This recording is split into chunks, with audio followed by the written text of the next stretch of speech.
But the reason why I want to talk about awakening is because since the last event, around almost a month, I've been focusing more on listening what is inside me and focusing on the love that is not only inside of me but is people that's around me. Even if I don't know that person,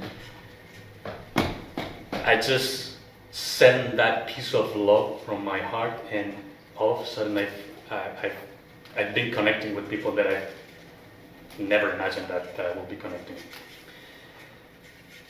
So that awakening started by just focusing on one step every day. What I do, just for giving an example, I used to meditate between 15 minutes, no more than 20 minutes a day.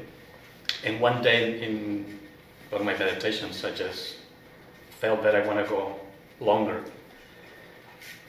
So it's been a month that I've been meditating around 1 hour a day without feeling that need of when this is going to be ending. And I felt that from the heart. One day I was just meditating and I felt that I felt comfortable that I just want to continue. And like Liron said, some days answers are coming out of that meditation. Some days I feel relaxed, let my mind out of the equation and just focus on what I'm feeling right now. And it feels so comfortable when you, it doesn't need to be on meditation, but when you're in a situation when you just let the expectation out of the moment. So when I woke up today and I was excited to this time come on the evening, I was excited I don't know what's gonna happen, but I'm excited. And that feeling was surrounding me during the day. And it was like, I was feeling in my heart like, I love this moment, and loving the unknown is something that in the past made me feel scared and triggers that fear of, I don't know what's gonna happen. And I used to be a person that I always wanted to have everything under control, this and that. I wanted to have answers for everything. But since I started to not focusing on what's gonna be the end result, just focusing on what I'm feeling right now and loving the unknown, that unknown piece of the space what I'm living surprises me every day. I meet new people, amazing people, or I experience things on my meditations, or I create music that I just don't know what is coming from. I just put my hands on my instrument and start playing, and it's part of the beauty that I've been experiencing in the last 5-6 weeks before today. And I was telling Liron before starting the event that I started around 4 weeks. I've started practicing Kundalini yoga. I've never practiced Kundalini yoga. I practiced yoga for around almost 2 years, other styles. But one day in one of my meditations, I decided I want to experience something different. What other type of yogas are on the outside? I knew that Kundalini yoga existed, but I didn't know what to experience. The first week was like my first week of meditation. I was feeling sore and pain and wanted to quit. And no, I'm gonna just go back to what I used to be and with the exercise that I know. But there's something special on Kundalini yoga that triggers myself that wanted to go beyond my body. When I'm feeling sore in my body, I just go and stick with the exercise, and that's the beauty that I felt when I started practicing Kundalini. That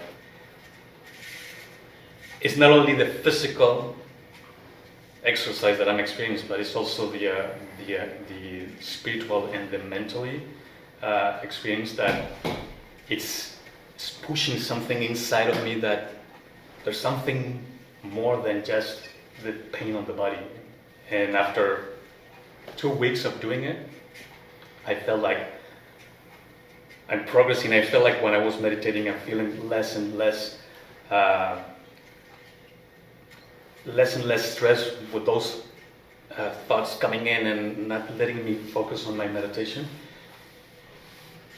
So all this that I want to say is because when I started to live every single moment as if the last moment of the day, and I don't know what's going to happen, like Leo said, I don't know where I'm going to be tomorrow, but today, being here, sharing this with you, for me is, like last time I said, is huge for me, because it's like I'm living a dream, because in the last year and a half, I always wanted to be in front of a group and share my story, share what I'm living right now.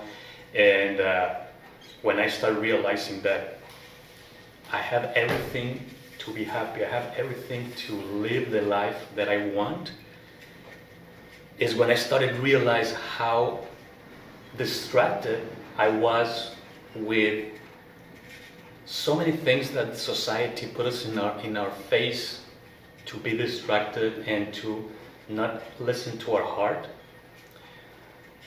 Sometimes when I hear people that, did you watch the news? What's happening here? What's happening there? And or you're scrolling Facebook and you see tons of news, and people is concerned and worried what's going to happen. The world is going to fall down. And then they come to me and say, well, why are you're not concerned? What is happening in the other side of the world? That's because that's not my world. My world is what it's right here. There's tons of beautiful things in this world. There's every single minute, there's one baby that's coming to this world. Every single minute, there's trees that are people are planting trees. If you go outside in the nature, like Little said, you're gonna be surprised of how many beautiful things you can find. But unfortunately, we are surrounded of that society that just wanted to bring us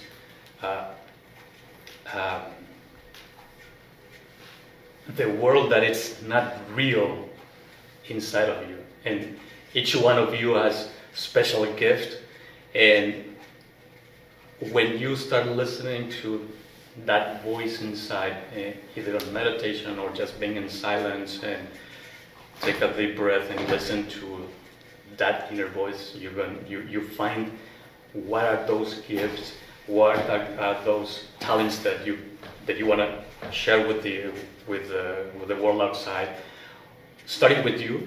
In my case, this is the first time in my life that I'm sharing my gift. And what I'm sharing my gift is my music and my talking and my experience, my transformation that I've been experiencing from the last 2 years. So that's the invitation that I want to share tonight. That when you start listening to that voice inside of your heart, is when you start feeling what is the gift that I've been placed since the day one when I was in this world. Because everybody has a gift, but it's up to us to discover what is that gift. Some people are gift for music, like myself. Some people they have gift to talk in front of groups, drawing, anything. But we don't give ourselves that time of discover what is inside of us.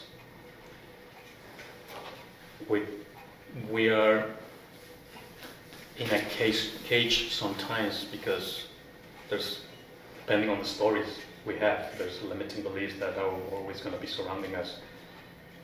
For me, in my case, what triggers me to change my life was when I started to have my first contact with Reiki. And I said it last time, and I always say that because for me, like I said last time, for me, Reiki is before and after, and I started to feel that energy moving every time I began in contact with Reiki practitioners and with our Reiki master. Is something that makes me feel completely different, and that's one of the beauties that I always promote, and I'm happy to be here with colleagues that they're in touch with Reiki and people that are curious about what is Reiki. And every time I meet someone and I start to talk, they right away they tell me, I don't know what is happening in your energy, but your energy is different, even without telling that I'm into Reiki. And that for me it's something that it's a new discovery every day, even when I'm doing Reiki for myself. It's something that I discover in my heart every morning when I wake up, even though I'm working on a place where I know it's not my passion, but pays the bills. But I know that eventually what is my passion, in this case music, and share my story, is gonna become my way of living. And that's why that's the invitation that I always share with people, that if you're in a situation where you're holding to a fence and you don't want to let go, that the fact that Liron had the courage to quit the job, it's a very recent example for recreate that. When you are holding to something that you feel is secure and you feel you have your money coming every 2 weeks, but there's something that's telling you, I want to do something different. I don't know what it is, but I want to do something different. Or even when you're in a relationship that is not fulfilling, but you're still holding because you have the fear of going to the next step. But the moment that you let go, that thing that you have in your fist, holding it, you experience new things and new things coming to your life. And I tell you by experience, when I lost my job in April this year, I was holding that I need to find a job, and for the first 2 months, not even a single interview came to my inbox.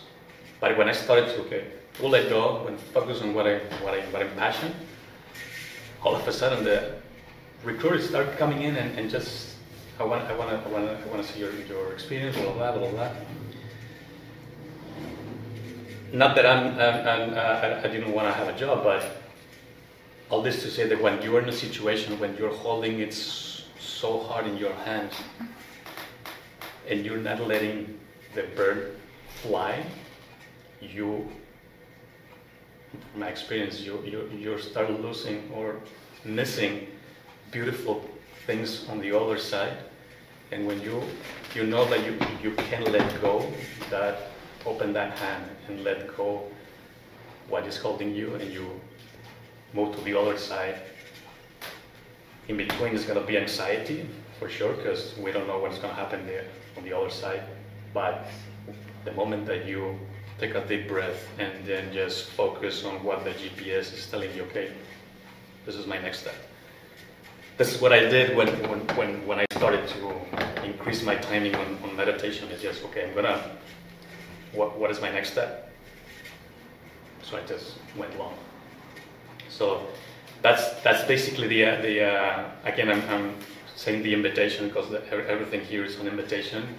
Like Liron said, we all have the decision in us, and in my life, what is being difficult for me is to take the right decision. But it's not exactly the decision that for me that is hard to take. Is the moment where I say, okay, I'm going to take action. This is what I'm going to do right now. Like Mel Robbins said, I don't know if you know Mel Robbins, but she's the creator of the 5-second rule. So and I love this because if you have a chance to look at her, the 5 seconds that before you take the decision are the crucial time, and is the difference between let go of fear and go to excitement, because there's a fine line between fear and excitement. But when you're in a situation when you don't know what to do, or you know what to do but you're hesitating, if you count backwards 5, 4, 3, 2, 1 and then just take the action, that for me was one of the things that I apply when I'm in those situations to, I don't know what to do, but at the same time my heart is telling me, yes, I need to do this, but my ego is just pulling me back. No, something's gonna happen. So that's basically my, like I always say, my 5 cents that I want to say in this evening, that when you're in those moments that you don't know what is the next step in life, listen to that voice inside. Let your heart talking, what is the next step? Because our mind is very, very, very creative on creating stories that this is going to happen, this and this and this, and stop the heart to talk. So that's what I invite you, if this resonates with you, when I heard someone say similar words to me, it resonates right away. So that's the invitation that I want to give you tonight. If you have your eyes open, you're going to feel how this part of your body, your heart, has more intelligence than your brain. But when you use your brain together with your heart to open, like I said last time, to have the wings open, I'm sure that you're gonna find, you're gonna feel the difference in your day-to-day.